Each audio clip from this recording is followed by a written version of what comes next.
এই ধরনের নতজানু পররাষ্ট্রনীতি রাখবে না।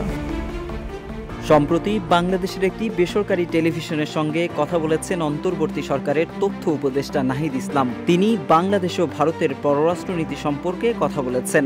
তথ্য উপদেষ্টা বলেছেন, নতুন বাংলাদেশে নতজানু পররাষ্ট্রনীতি চলবে না। যে কোনো রাষ্ট্রের সঙ্গে সম্পর্ক হবে ন্যায্যতার ভিত্তিতে, এই বাস্তবতা মেনে নিতে হবে ভারতকে। তথ্য ও সম্প্রচার উপদেষ্টা বিগত সরকার ভারতের সঙ্গে অনেক অসম চুক্তি স্বাক্ষর করেছে উল্লেখ করে সংবাদ মাধ্যমটিকে জানান, তারা দেখেছেন যে এক ধরনের নতজানু পররাষ্ট্রনীতি ছিল বাংলাদেশের। ভারতের সঙ্গে অনেক অসম চুক্তি বিগত সরকার করেছে বলেও মন্তব্য করেন নাহিদ ইসলাম। তিনি বলেন, বর্তমান সরকার এবং ভবিষ্যৎ বাংলাদেশ এই ধরনের নতজানু পররাষ্ট্রনীতি রাখবে না এবং তারা সমতা, ন্যায্যতা ও মর্যাদার ভিত্তিতেই যে কোনো রাষ্ট্রের সঙ্গে সমঝোতা করবে। ভারতকেও বাংলাদেশের এই নতুন বাস্তবতা মেনে নিতে হবে বলেও মন্তব্য করেন নাহিদ ইসলাম।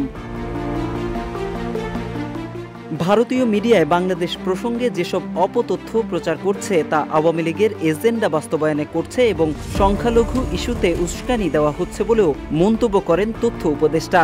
তথ্য উপদেষ্টা বলেন, ইন্ডিয়ান মিডিয়াতে বিবৃতি দিয়ে তাদের জনগণকে উত্তেজিত করে, এই জিনিসটা তো পরিকল্পিতভাবে এতদিন করা হচ্ছে। তিনি আরও বলেন, আওয়ামী লীগের ন্যারেটিভ বাস্তবায়ন করতে চায় বলেই ভারতীয় মিডিয়া এতটা আগ্রাসী। তার দাবি, শেখ হাসিনা সরকারই বরং সংখ্যালঘুদের দমন পীড়ন করেছে। ভারতকে আনুষ্ঠানিকভাবে মিডিয়া অপপ্রচার বন্ধ করতে বলা হয়েছে উল্লেখ করে নাহিদ বলেন, ইন্ডিয়াকে তারা বারবার বলেছেন যে এই ধরনের অপপ্রচার না করতে।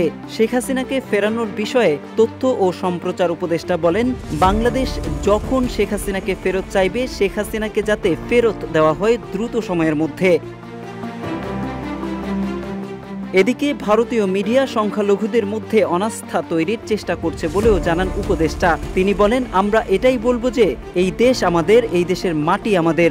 এই দেশ খারাপ হোক ভালো হোক মিলেমিশে আমাদেরই থাকতে হবে। আমাদেরকে কোনো বিপদে কেউ রক্ষা করতে বাইরে থেকে আসবে না। সংকটকে উড়িয়ে দিচ্ছেন না উল্লেখ করে উপদেষ্টা বলেন, সংখ্যালঘু সম্প্রদায়ের আমাদের দেশে এক ধরনের অনিরাপত্তা বোধ আছে এবং সেটা আসলে বিগত সময়ে বিভিন্ন রাজনৈতিক সরকার, বিশেষত আওয়ামী লীগ তাদের উপর যে ধরনের দমন পীড়ন করেছে, অথচ তারা নিজেদেরকে সংখ্যালঘু বান্ধব সরকার হিসেবে বারবার বহির্বিশ্বে দেখাতে চেয়েছিল।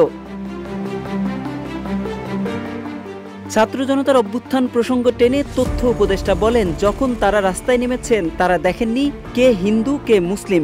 যখন তাদের বিরুদ্ধে গুলি চালানো হয়েছে, হিন্দু মুসলমান দেখে গুলি চালানো হয়নি। তখনও যে এত সংখ্যালঘু মারা গেলেন সেটা নিয়ে কিন্তু ভারত ও ভারতের গণমাধ্যম কেন সরব ছিল না সে প্রশ্ন রাখেন উপদেষ্টা। নাহিদ ইসলাম বলেন, ভারতকে বলেছি যে দায়িত্বশীল আচরণ করতে। আমাদের সীমান্তে এখনো হত্যাকাণ্ড হচ্ছে, হত্যাকাণ্ডগুলো বন্ধ করতে এবং বাংলাদেশের সঙ্গে নতুন করে একটা সম্পর্ক তৈরি করতে।